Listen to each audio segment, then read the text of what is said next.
My daughter looked me dead in the eye and said, "Either serve my husband or get out of my house."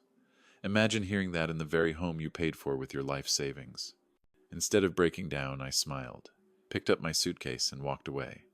She thought I was weak, but she didn't know I had one card left to play, a card that would destroy everything they built on my back.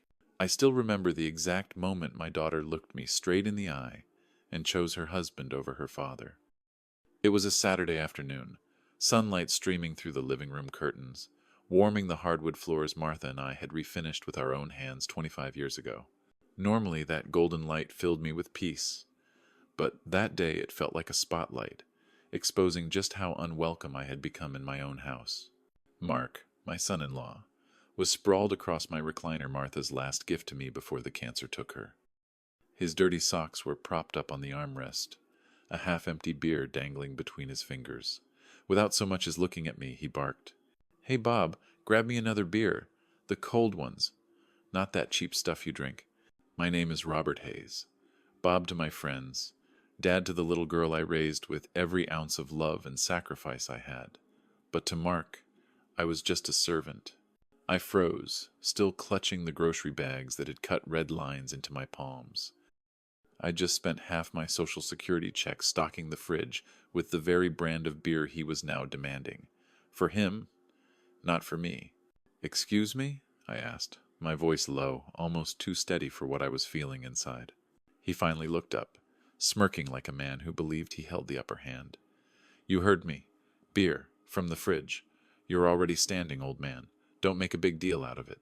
Something inside me shifted. For 5 long years, I had told myself this was just temporary, that helping Emily and Mark was what a good father did.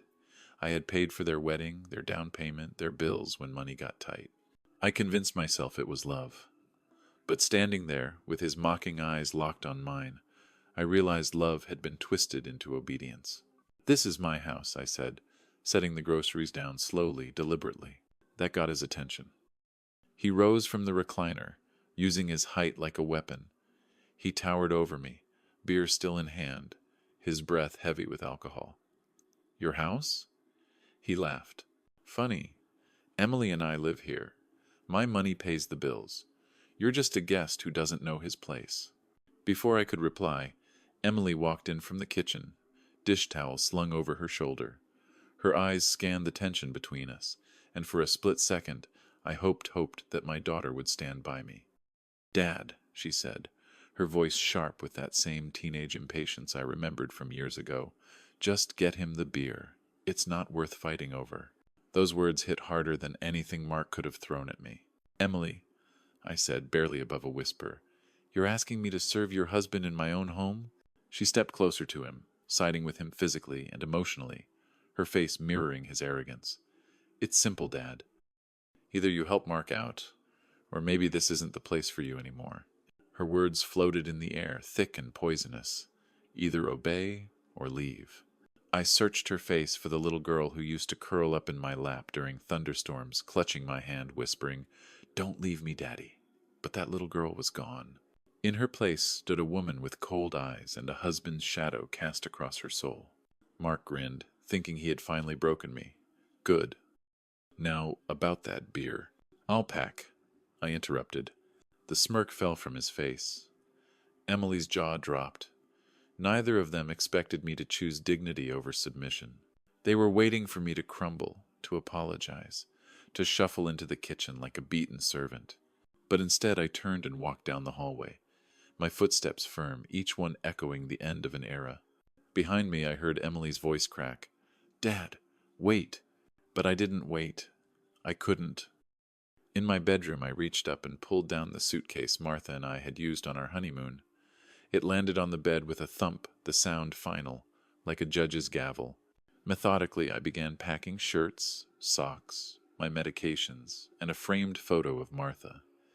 I moved with the calm of a man who had finally seen the truth, though my chest pounded with grief. I wasn't just packing clothes. I was packing away 5 years of sacrifice, of humiliation, of excuses. When I wheeled the suitcase back down the hallway, Mark was pretending to watch the game again, but his jaw was clenched, his posture stiff. Emily stood by the doorway, arms folded, trying to look strong but hiding a flicker of fear. Neither of them spoke. Neither said goodbye.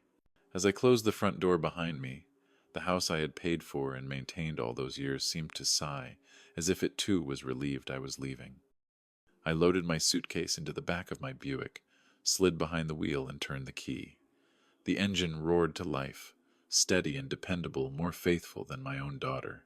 I pulled out of the driveway without looking back. They thought they had won.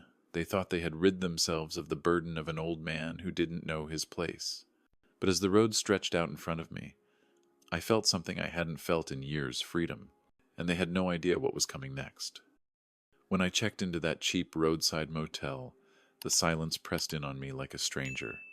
The walls were thin, the bed sagged, and the neon sign outside buzzed all night. But for the first time in years, I wasn't living under someone else's demands. It gave me time to think, time to remember how everything had gotten to this point. My name is Robert Hayes. For 35 years, I worked at the same community bank. I wasn't rich, but I was steady.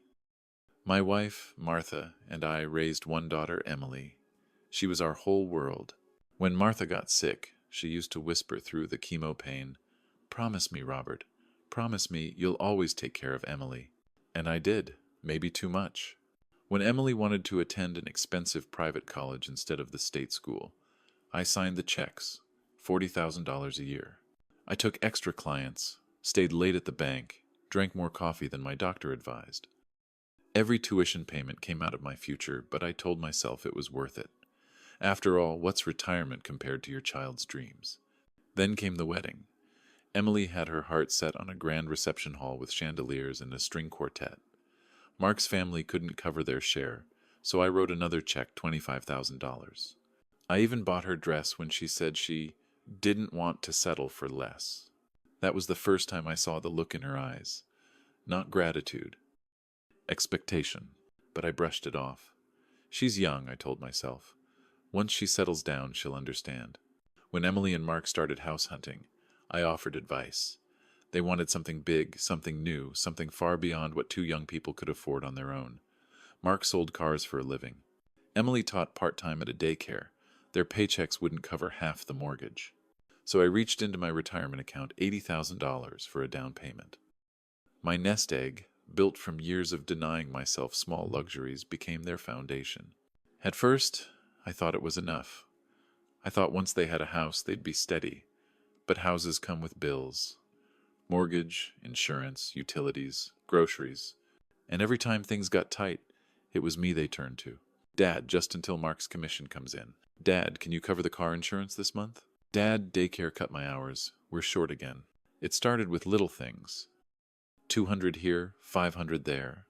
Then it became automatic transfers, 1,200 for the mortgage, 300 for utilities.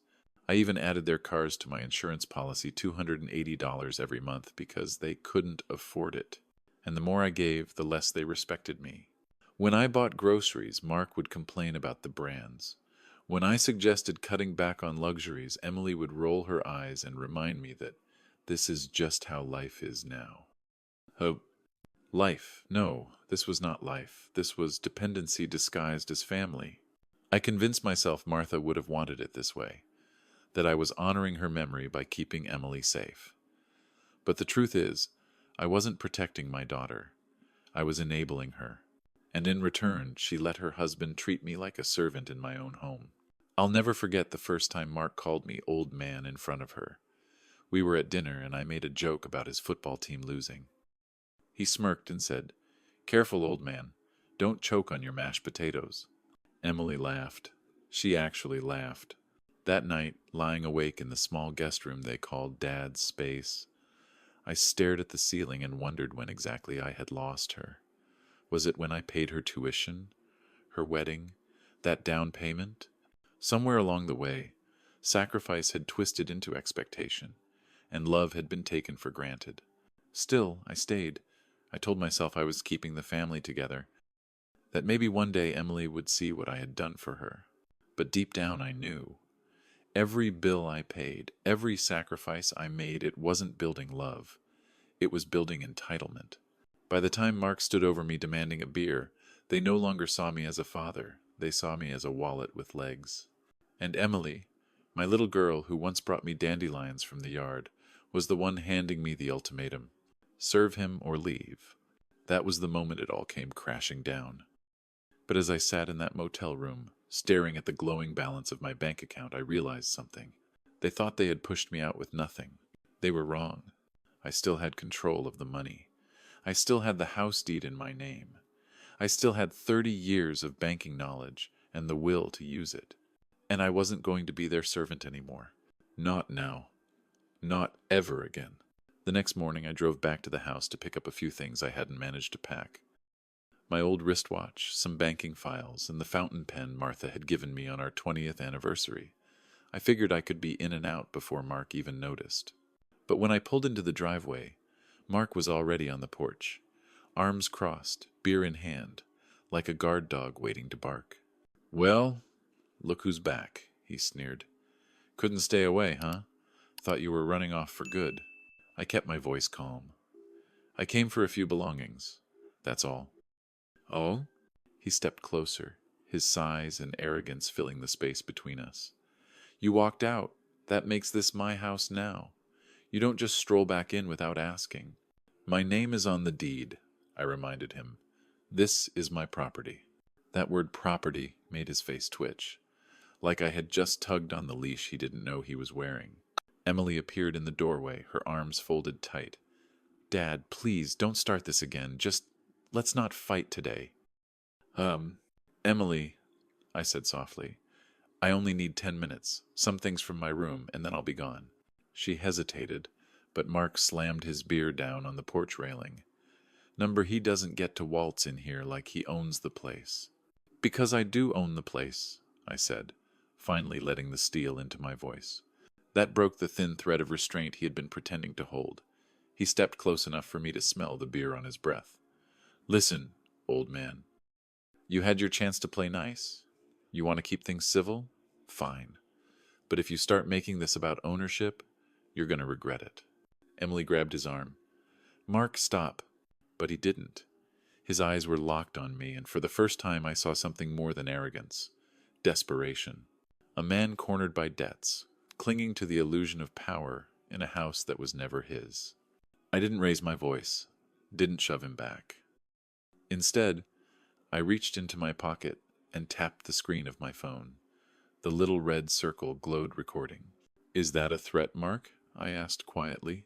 His face changed. He realized too late that his own words had been captured. He took a step back, trying to play it off with a laugh. "Oh, come on, you know I'm just messing with you." But his laugh was hollow, his swagger cracked. Emily's eyes darted from him to me, confusion and fear written across her face. She had no idea whose side to take anymore. 10 minutes, I said firmly. "That's all I need." And without waiting for permission, I walked past them, my phone still recording in my pocket. Inside the house, I moved quickly, collected the watch, the pen, the files, but I also opened the drawer where I kept Martha's old photo albums. As I slid one into my bag, I caught the sound of their whispers drifting down the hall. "He's losing it," Mark muttered. "But what if he fights back legally?" Emily whispered back. That was all I needed to hear. The little red circle kept glowing. When I stepped back onto the porch, Mark was pretending to scroll his phone, but his jaw was tight. Emily wouldn't look at me. I paused at the top of the steps. "You know, Emily," I said gently, "your mother once told me that respect in a family isn't optional. It's the foundation. Without it, everything falls apart." She flinched, just slightly. Mark scowled.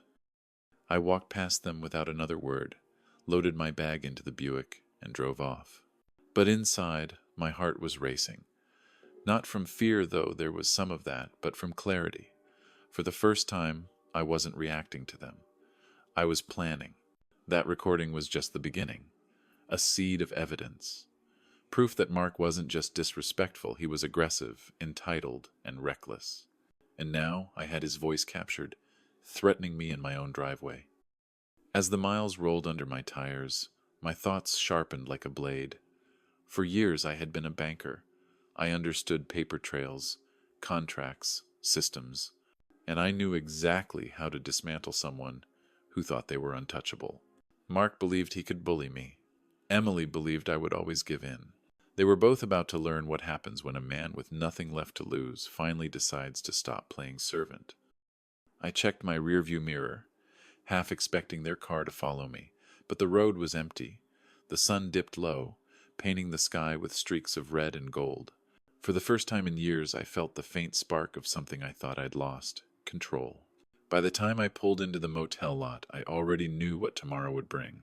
Phone calls, paperwork, canceled payments, legal filings, and that recording my hidden card would sit safely backed up on a USB drive, waiting for the day I'd need to lay it on the table. Mark thought he'd won by pushing me out, but the first battle had just been fought, and the war was only beginning. I woke up the next morning at the Pinecrest Motel with a clarity I hadn't felt in years. The thin mattress, the hum of the old air conditioner, even the faint smell of cigarette smoke in the curtains, it all felt strangely liberating. No more slamming doors, no more Mark's voice barking demands, no more daughter's cold stares, just me, my thoughts, and a plan. For the first time since walking out, I opened my laptop and stared at the glowing numbers on the screen. Checking. Savings. Retirement. Each balance represented a lifetime of careful planning, of long nights at the bank, of meals skipped so Emily could have ballet lessons or new school clothes. For years, those numbers had been flowing into their lives like water from a faucet. Today, I would turn the faucet off. The first call went to the bank I knew best, my old employer. First National, this is Karen speaking. How may I help you? Her voice was cheerful, professional. I pictured the rows of cubicles, the coffee brewing in the break room, the same halls I'd walked for 3 decades. Good morning, Karen. This is Robert Hayes. I need to cancel an automatic mortgage payment, effective immediately. I gave her the details: Emily and Mark's address, the account numbers, the payment history. There was a pause on the line. Mr. Hayes, this payment has been active for over 4 years. Are you certain you want to discontinue it? I'm certain, I said, steady as a stone. May I ask the reason? The homeowners no longer qualify for my assistance. Silence. Then the clicking of keys. Understood, Mr. Hayes. The payment is canceled as of today. One chain cut. The next call was to my insurance company. For 3 years, I had been paying premiums on vehicles I didn't drive: Mark's shiny Silverado and Emily's Honda. Nearly $300 each month drained from my account so they could cruise around town, never once thanking me. I'd like to remove 2 vehicles from my policy, I told the agent. Effective immediately. Oh, will the drivers be establishing their own coverage? They'll have to. The agent hesitated, then confirmed the change. Another chain cut. By noon, I had removed Emily from 3 of my credit cards. She had been an authorized user for years, running up bills on clothing, restaurants, and gadgets. Every month I paid them down, no more. Mr. Hayes, just to confirm, the Visa representative said, your daughter will no longer have charging privileges. That's correct. If she wants credit, she can earn it herself. I hung up and sat back in the motel chair, staring at the growing stack of confirmation numbers I had written down. Each one was like a brick in a wall I was building between myself and their endless demands. For the first time in years, I felt lighter. That night, I drove past the house. The curtains were drawn, but I could see the glow of the television, the shadows of Mark and Emily moving around inside. From the street, it looked warm, cozy, secure. But I knew the truth. That comfort was built on my shoulders, and I had just stepped aside. The cracks would start to show soon, and they did. By the 3rd day, my phone lit up with missed calls. At first, they were polite. Emily's voice on voicemail. Dad, there must be some mistake with the mortgage payment. Can you call me back? By the 5th call, Mark's tone was less polite. Robert, the insurance company says our coverage lapsed. You better fix this right now. I've got places to be, and people asking questions. I didn't respond. I deleted each message after listening, sipping motel coffee with the calm of a man watching storm clouds gather from a safe distance. By the 7th call, Emily's voice cracked with frustration. Dad, please. The bank says they need the full mortgage payment by Friday or they'll start foreclosure proceedings. We can't afford this on our own. Why would you do this? Because you told me to leave. because you thought my role was to serve, because love without respect is just slavery. But I didn't say those words, not yet. I simply let the silence answer for me. Meanwhile, Mark carried on around town as if nothing had changed, strutting into the hardware store, flashing his Silverado keys, buying rounds of beer at the bar. He thought money would just keep appearing, like it always had. He didn't realize the well had run dry. I knew better. I knew the moment the bills came due, the mask would crack. Each call, each voicemail, each desperate knock on my motel door, they weren't signs of my failure. They were proof my plan was working. I had spent 5 years bending under the weight of their entitlement. Now, with a few quiet phone calls, I had shifted the weight back where it belonged. And this was only the beginning. For a few days, life at the Pinecrest Motel settled into a quiet rhythm that felt almost like healing. Each morning, I walked down to the diner on Main Street. The waitresses all knew me by name from years of banking their tips in small accounts. "Black coffee, Mr. Hayes?" they'd ask, already pouring before I sat down. I'd take my booth by the window, sip the hot coffee, and watch the world go by. Nobody demanded I fetch a beer. Nobody rolled their eyes at me. Nobody treated me like I didn't belong. I began to breathe again. The motel was simple but clean. I organized my papers on the little desk by the window. Confirmation numbers from the bank, insurance cancellations, notes from my calls. I kept everything neat, like a general drawing up battle plans. And each page reminded me that I had taken back control of my life. It was a strange kind of relief. For 5 years, I'd been the silent engine powering Emily and Mark's lives. Now, with a few phone calls, the engine had stopped. And instead of feeling guilt, I felt lighter than I had in years. On the third morning, I even caught myself humming. I thought maybe, just maybe, I could finally live out my retirement in peace. But peace never lasts long when betrayal is festering under the surface. That afternoon, as I was finishing a late lunch at the diner, I heard a familiar voice call my name. Robert Hayes. Well, I'll be damned. I looked up to see Bob Whitaker, an old colleague from the bank. He hadn't changed much, still broad-shouldered, still carrying himself with the quiet authority of a man who had handled money all his life. "Bob," I stood, shook his hand. "Been years." "Mind if I sit?" he asked, sliding into the booth before I could answer. He leaned in, his voice dropping. "Heard you moved out of the old place. Everything all right?" I hesitated. Old habit. Years in banking teach you not to share too much. But Bob was trustworthy, and I could see the concern in his eyes. "Family situation," I said finally. "Needed some space." He nodded slowly, like a man putting puzzle pieces together. Then he said something that made the coffee turn bitter in my mouth. "Robert, that son-in-law of yours. He came into the bank a few months back, tried to take out a home equity loan on your house. $50,000. I froze. "On my house?" "That's right," Bob said grimly. "Claimed it was his property. Brought in documents and everything. Looked official at first glance. But when we ran the title search, it all came back to you. Clean deed, no co-signers. His papers were forged." Forged. The word hit me like a cold slap. This wasn't desperation born out of hard times. This wasn't a man making mistakes under pressure. This was premeditated theft. My son-in-law had been planning to steal my house long before he ever demanded a beer. "When exactly did this happen?" I asked, my voice tight. "December, maybe January," Bob said. "I handled it personally.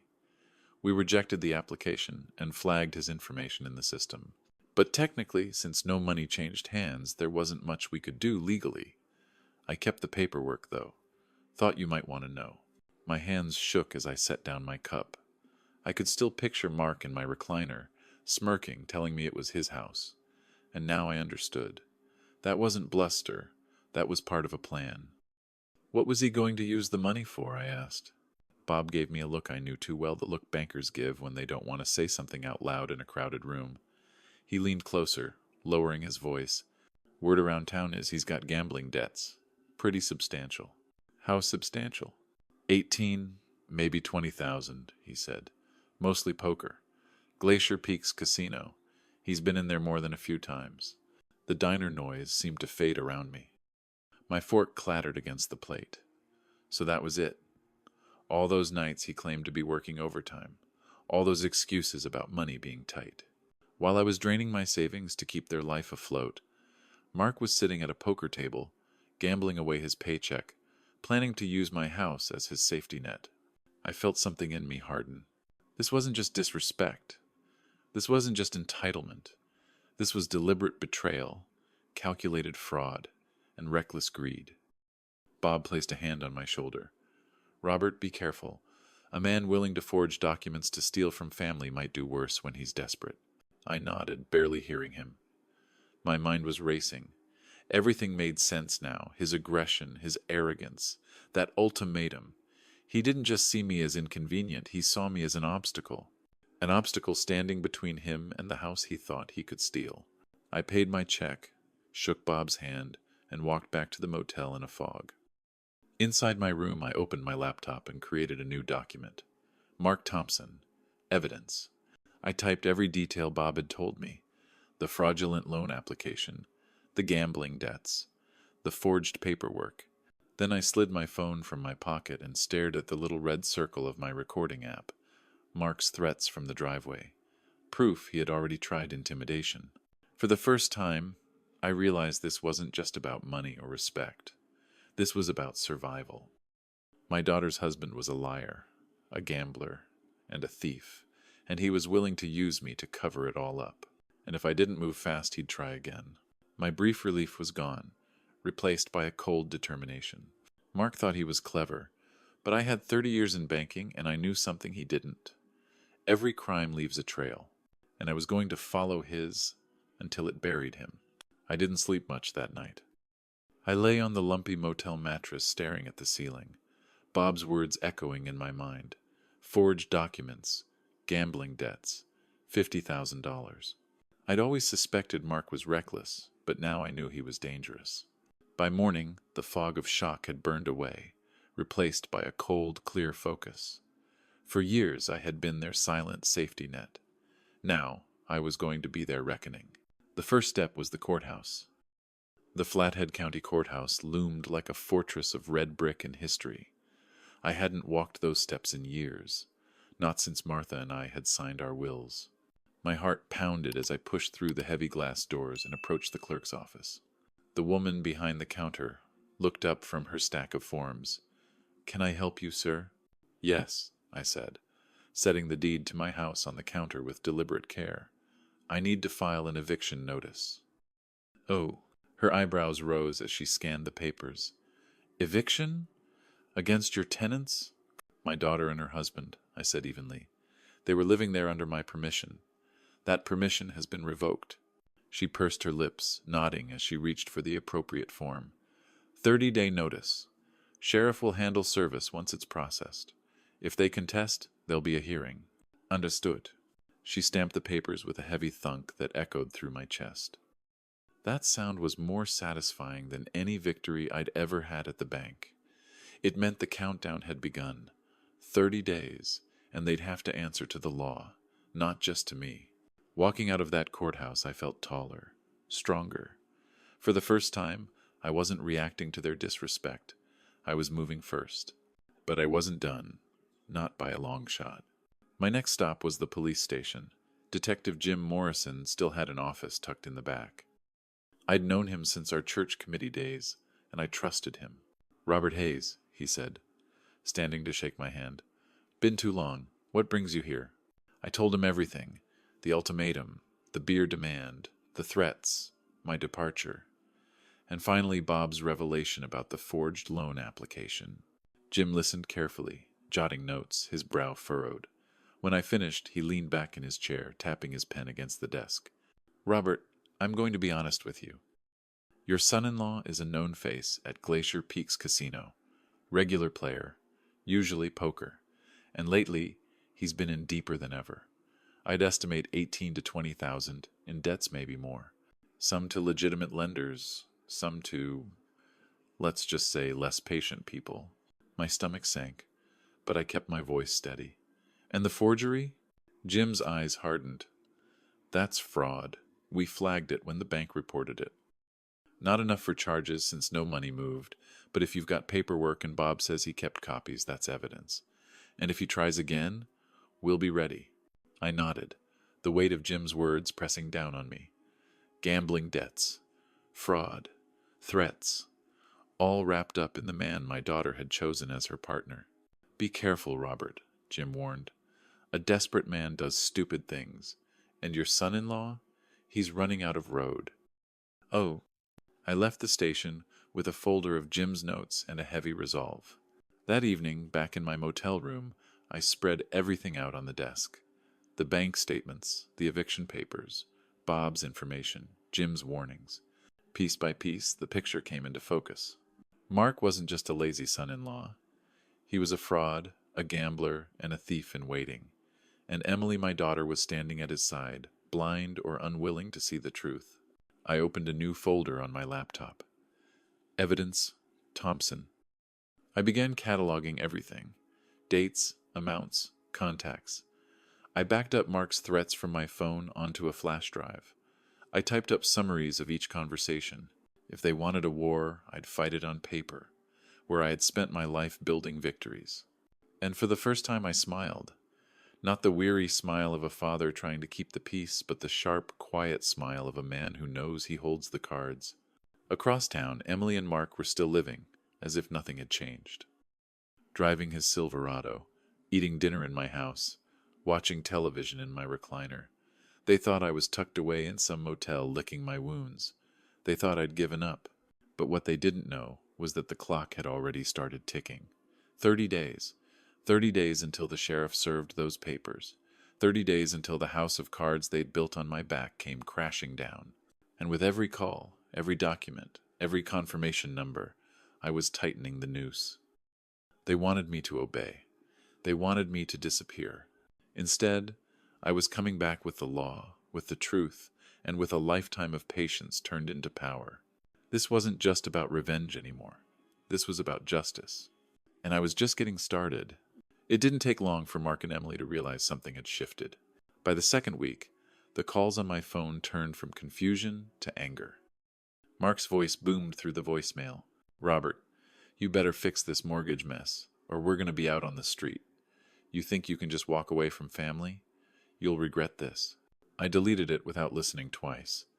But my silence didn't end things. It only poured gasoline on their fire. Word travels fast in a small town. By Thursday, people at the diner were whispering.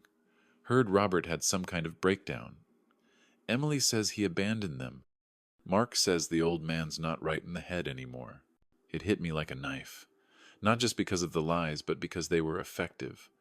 I could see the doubt flicker in people's eyes when they looked at me. Then Detective Morrison called. Robert, I thought you should know Mark was here this morning. Filed a complaint. A complaint?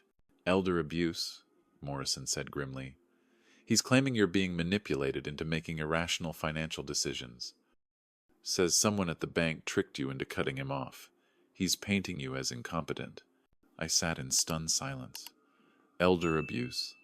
That phrase carried weight. It could bring investigations, guardianships, the kind of legal red tape that could strip me of my independence. Do they believe him? I asked finally. Not without medical documentation, and I told him that, but Robert, he's laying a paper trail, trying to box you in. I thanked Morrison, hung up, and stared at the wall of my motel room. For the first time since leaving that house, I felt cornered. But Mark wasn't finished. That evening, my phone rang. Emily's number. Against my better judgment, I answered. Her voice was thick with tears. Dad, please, you don't understand. I'm pregnant. I froze. Pregnant? The word cracked through my defenses like lightning. Pregnant? I whispered. Yes, she sobbed. And the stress you're putting me through, it's making me sick. The doctor says if this doesn't calm down, I could lose the baby. I pressed a hand to my chest. For years I had dreamed of holding a grandchild, of passing down the stories Martha and I used to tell Emily at bedtime. The thought of losing that baby, it twisted something inside me. But another voice, quieter but sharper, spoke in the back of my mind. Convenient timing. When did you find out? I asked carefully. Last week. Before all this happened. And which doctor? A pause. Too long. Dr. Richards, she said finally. I knew Dr. Richards. She'd treated Martha years ago. If Emily was truly under her care, I could confirm it. Then I'll call her office tomorrow, I said. I'll make sure any medical expenses are covered. No, Emily snapped, her crying vanishing like smoke. That's private. You can't just call my doctor. Then have her call me, I said firmly. If there's really a medical emergency, I want to help, but I want it verified. The line went dead. I sat there staring at my phone, my heart heavy. Was it a lie? A manipulation? Or was I risking my grandchild's life by doubting her? For the first time, I didn't know which way was up. The next day, things got worse. I was walking past the First National Bank when I heard Mark's voice before I saw him. He was standing in front of a small crowd, waving his arms, his voice carrying across Main Street. He's lost it. Senile old man thinks everyone's out to get him. Kicked his own pregnant daughter out of the house. Left us with nothing. Heads turned toward me as I approached. Conversation stopped.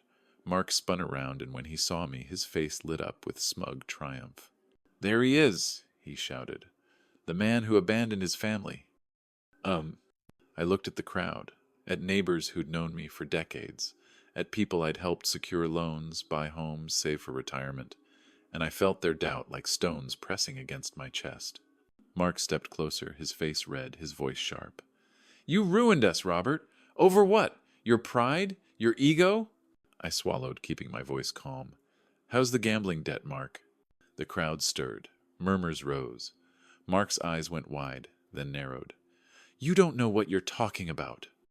Oh, $18,000 at Glacier Peaks Casino, I said, my voice cutting like glass. Poker tables. Ask Detective Morrison if you don't believe me. Gasps rippled through the onlookers. The doubt shifted, their eyes now darting to Mark instead of me. His face flushed purple, his composure cracking. You senile old bastard, he hissed, stepping closer, jabbing a finger at my chest. You can't. I can document every dollar I spent keeping you afloat for 5 years, I cut in. Can you document where your paychecks went? The murmurs turned into open whispers. People were pulling out phones, recording. Mark looked around and realized he'd lost control of the narrative. Come on, he growled at Emily, who had been lingering at the edge of the crowd, her face pale. We're done here. They stormed off, leaving me standing alone in the middle of Main Street, my heart pounding. I had won that skirmish, but at a cost. Because the truth was, they weren't giving up. They were desperate, cornered, and willing to say or do anything. As I walked back to the motel, I replayed Emily's voice in my head. I'm pregnant, Dad. Was it a lie? A trap? Or the last fragile thread of a relationship I was about to sever forever? For the first time since I left the house, I felt like I was teetering on the edge. One wrong move, and everything could come crashing down. After that ugly scene on Main Street, I knew I couldn't keep playing defense. Mark and Emily were spreading lies faster than wildfire, twisting the story until some folks started looking at me like a bitter old man instead of the father who had sacrificed everything. That night I sat at the motel desk, the glow of my laptop illuminating the stacks of paperwork I'd collected. Mortgage records, insurance policies, canceled payments, the audio recording of Mark threatening me in my own driveway, Bob Whitaker's notes on the forged loan attempt. Detective Morrison's confirmation of the gambling debts. It was all there. For weeks I'd been quietly building a case, like a banker balancing ledgers. And now, the time had come to show my hand. The next morning, I walked into the police station with a manila folder under my arm. Detective Morrison raised an eyebrow as I dropped it on his desk. What's this? He asked. Everything, I said. He flipped through the contents, his frown deepening with every page. The eviction filing, the bank's flagged forgery, the insurance confirmations, the transcript of Mark's threatening words from my recording. Robert, he said finally, looking up, this isn't just a family squabble anymore. This is a pattern of fraud, intimidation, and financial abuse by them against you. With this evidence, we can back you up legally. I nodded. For the first time in weeks, I felt the weight begin to shift off my shoulders. From there, I went to see Bob at the bank.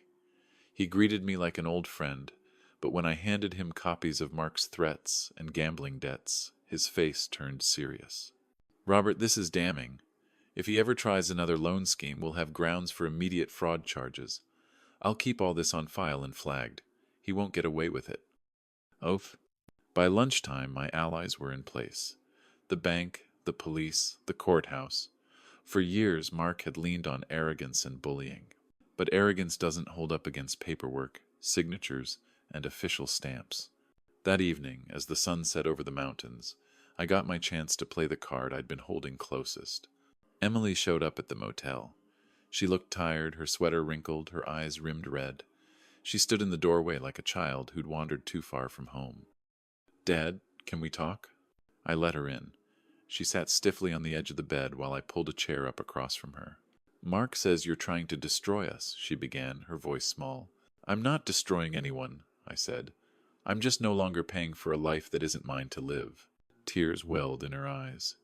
"But the house, the bills, the mortgage, we can't keep up. And I'm pregnant." "Stop right there," I said gently but firmly. "I checked with Dr. Richards. She has no record of you as a patient." Her head snapped up, eyes wide. The lie hung between us like smoke. "Emily," I continued, softer now, "I know you're scared. I know Mark has filled your head with promises and excuses, but I need you to see the truth. He's not just disrespectful. He's a gambler. He tried to forge documents to steal this house from me. And he's been lying to you just as much as he's been lying to me." She shook her head, but her hands trembled. "No, he wouldn't." I reached into my pocket, pulled out my phone, and pressed play. Mark's voice filled the motel room. "You had your chance to play nice. You want to make this about ownership. You're going to regret it." Emily's face crumpled as she listened. The man she defended, the man she chose over her father, was there in cold, undeniable proof threatening, entitled "Reckless." I let the recording play out, then slid the flash drive across the table. "That's just one piece. I have bank records, insurance files, loan documents. The sheriff will be serving eviction papers within days. Mark's world is collapsing. Emily. And when it does, I need to know where you'll be standing." She looked at the flash drive like it was a live grenade. Silent tears slid down her cheeks. "Dad, what do I do?" she whispered. "Tell the truth," I said simply. "To yourself, to the community, to anyone who asks. That's the only way forward." "Oh." She sat there for a long time, staring at her hands. Then she stood, her voice trembling. "Mark will never forgive me if I side with you." I met her eyes steady. "And you'll never forgive yourself if you side with him." She left without another word, but I saw it in her eyes, the crack in her loyalty, the seed of doubt planted. When the door closed behind her, I exhaled slowly. For the first time since they'd forced me out of my own home, I felt like I wasn't the one cornered. I had my allies. I had my evidence. I had the truth. Mark thought he had me beaten with lies and threats. But he had underestimated the one thing I had always been good at: patience. And now the tide was turning. It started with whispers.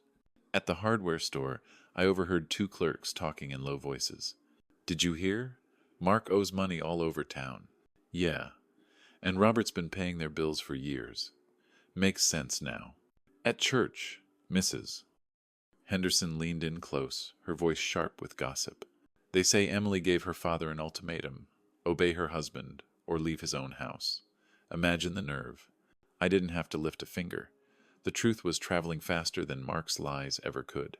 Small towns have a way of sniffing out rot, and once people caught a whiff of his gambling debts and forged papers, the story spread like wildfire. And Mark, he felt it. By Tuesday, he showed up at Mountain View Auto, his dealership job, only to find his boss waiting with folded arms. Later, I got the call from Mike Brennan himself. "Robert, I hated to do it, but I had no choice. Customers started mentioning his debts, the casino, even the scene he caused downtown. I can't have that tied to my business." I let him go. I thanked Mike, though I could hear the heaviness in his voice. It wasn't easy firing a man, but Mark had done it to himself. That afternoon, debt collectors began showing up at the house. Mrs. Patterson, my neighbor of 20 years, called me in a hushed tone. Robert, I don't want to meddle, but men in suits have been at your place all day, asking about Mark, asking about assets. Emily looked mortified. He looked like a cornered animal, exactly as I had expected. By Friday, the mask had cracked. I saw it with my own eyes when I drove past the house and parked across the street. Through the window, Mark was pacing, red-faced, waving his arms as he shouted. Emily sat on the couch, her hands covering her face. The illusion of control, of success, of superiority, it was crumbling. That evening my phone rang again. Emily's number.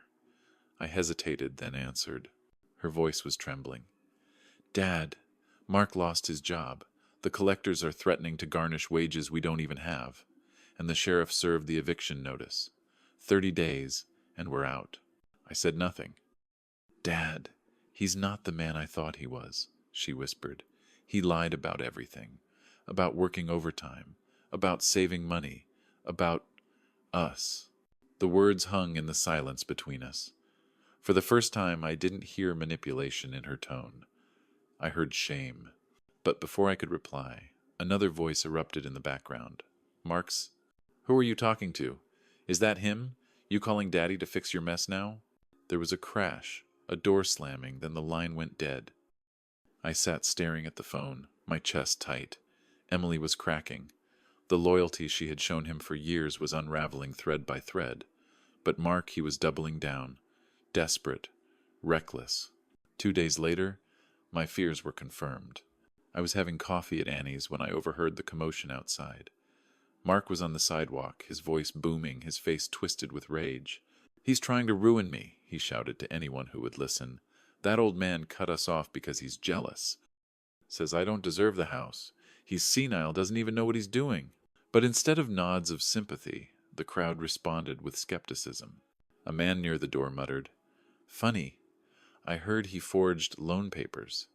Another chimed in, and owes half the casino his paycheck. Mark's voice faltered, his eyes darting as he realized the crowd wasn't with him anymore. The more he ranted, the more foolish he looked. I stepped outside, letting the cool air hit me. The crowd parted as Mark's eyes locked on mine. His face burned crimson. You think you've won, old man? He spat. This isn't over. I met his glare, calm and steady. No, Mark, it's over for you. The only question is how much lower you'll sink before you admit it. The murmurs swelled again. Phones were out, recording, capturing every second. Mark shoved past the onlookers, storming down the street like a man running from his own shadow. And Emily? She was nowhere in sight. That night, I got a text from her. Just 7 words. Dad, can we meet without him?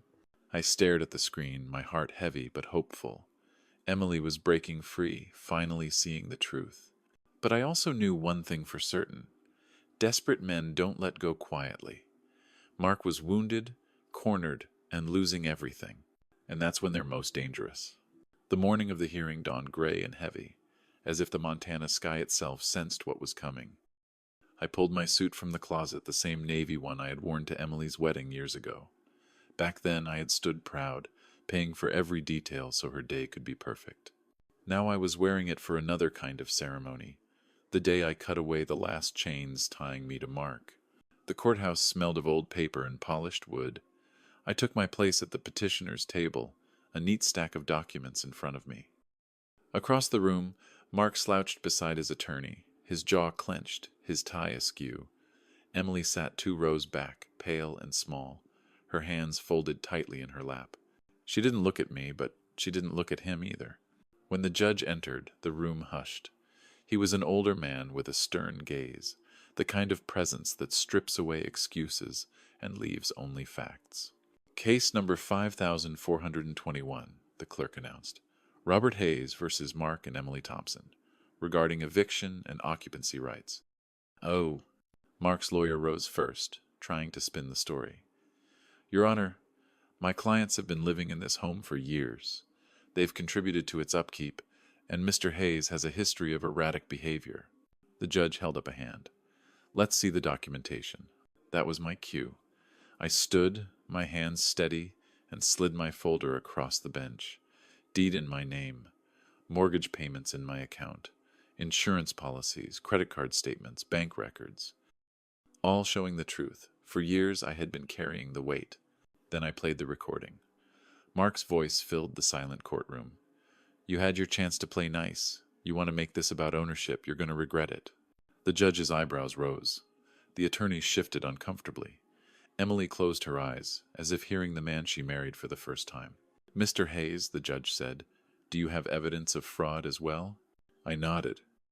Bob Whitaker, my old colleague, stepped forward with copies of the forged loan application. He testified clearly. Mark had attempted to take a $50,000 loan against property that wasn't his, with documents that were falsified. The judge turned to Mark, his voice cold. "Do you deny this?" Mark's face flushed, his mouth opening and closing. His lawyer mumbled something about misunderstandings. But the damage was done. The truth lay on paper, stamped and signed. Finally, Detective Morrison took the stand.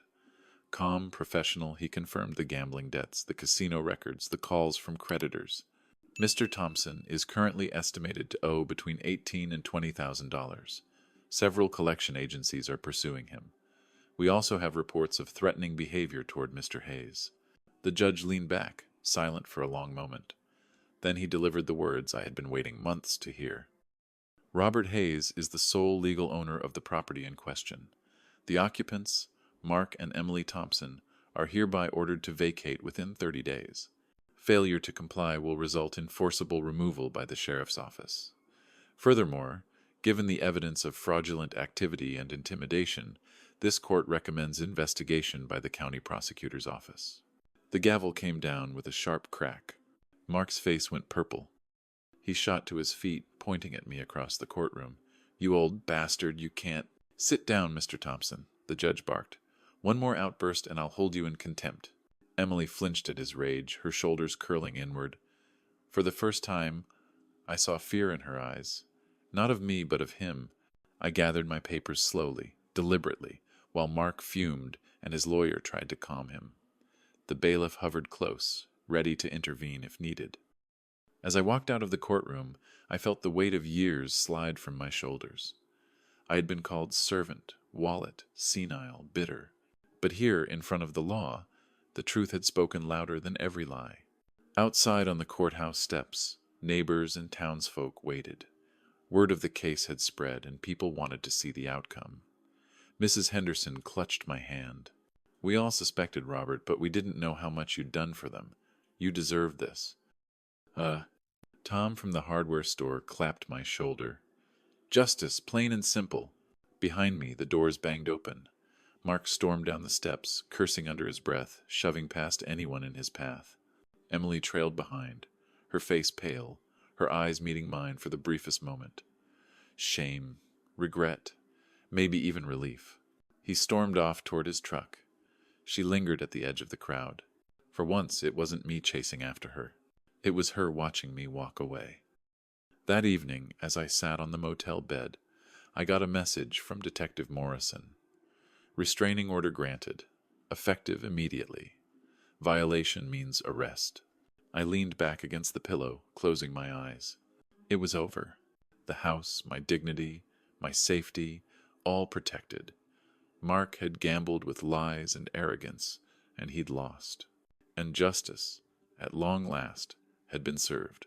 The weeks after the court hearing felt like stepping into a new life. The sheriff's notice was posted on the front door of my house with the county seal pressed firmly into the paper. 30 days. That was all Mark and Emily had left. But Mark didn't make it 30 days. 2 weeks in, he packed his Silverado in the dead of night and drove out of town. Mrs. Patterson, my neighbor, said she saw him toss duffel bags into the truck, cursing under his breath. No goodbye. No forwarding address. Just gone. Some folks said he skipped town to dodge the collectors. Others whispered he ran to another state chasing some scheme. For me, it didn't matter. His reign of arrogance in my home had ended. Emily stayed, but not with him. She called me one quiet Sunday morning, her voice raw. "Dad," he left.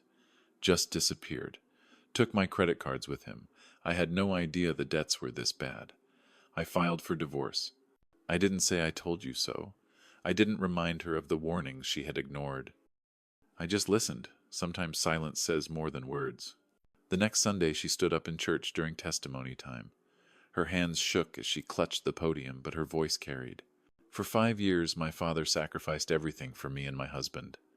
He paid my tuition, my wedding, our mortgage, our groceries, and when he wouldn't serve us like a butler, we gave him an ultimatum: obey or leave. He chose his dignity, and I chose wrong. Of the congregation sat in stunned silence, then nodded in support. Some cried. Pastor Williams called it the hardest kind of courage, admitting the truth in front of those who know you best. When she came back to her seat, she couldn't meet my eyes, but the seed of something, maybe healing, maybe redemption, had been planted. Meanwhile, I had decisions to make. I could have moved back into the house once they were gone. But every time I thought of the recliner where Mark sprawled, the kitchen where Emily sided against me, the hardwood floors Martha and I had refinished with our hands, it all felt poisoned. The house had become a battlefield, scarred by betrayal. So I chose something different. I met with the Montana Veterans Housing Initiative, a group that turned donated homes into transitional housing for veterans and their families. 3 families moved into that house within months. I watched as children ran through the yard, their laughter echoing against the walls that once held shouting and ultimatums. Staff Sergeant Maria Santos, a young mother of 2, shook my hand. Mr. Hayes, this house means more than you know. We've been sleeping in my sister's basement since I came back from deployment. This gives us a new start. Veterans understood sacrifice. They knew what it meant to give everything for someone else. That house belonged to them now. As for me, I bought a small cabin by Flathead Lake. 2 bedrooms, a wooden deck, a dock stretching out into the still water. In the mornings, I brewed coffee and sat on the porch watching the sunrise. In the evenings, I cast my fishing line into the rippling gold water, no voices demanding my money, no ultimatums hanging over my head. One evening, as I sat with a book on the deck, my phone buzzed. A text from Emily. Dad, I've been in counseling for 3 months now. Learning about healthy relationships. Could we try coffee sometime? I want to earn back your trust, one step at a time. I stared at the words for a long moment. She hadn't asked for forgiveness. She hadn't begged me to forget. She wanted to earn trust. That mattered more than anything. I typed back, coffee sounds good. Saturday morning, diner at 9. Her reply came almost instantly. Thank you, Dad. I'll be there. I set the phone aside and looked out across the lake. An osprey swooped low, dipping into the water and rising with a fish clutched in its talons. Nature has its way of showing us that patience and precision are stronger than desperation and bluster. For 5 years I had let love blind me to disrespect. I had let guilt tie me to a burden that wasn't mine. But now I was free. Mark was gone. Emily was beginning to find her way back. And my house, the one they once demanded I surrender, now echoed with the laughter of children who understood what sacrifice truly meant. For the first time in years, I felt peace. True peace. When I look back on it all now, it feels almost unreal. 5 years of sacrifice. 5 years of carrying their lives on my back, tuition, wedding, mortgage, groceries, insurance, every bill they couldn't cover. I told myself it was love. I told myself it was duty.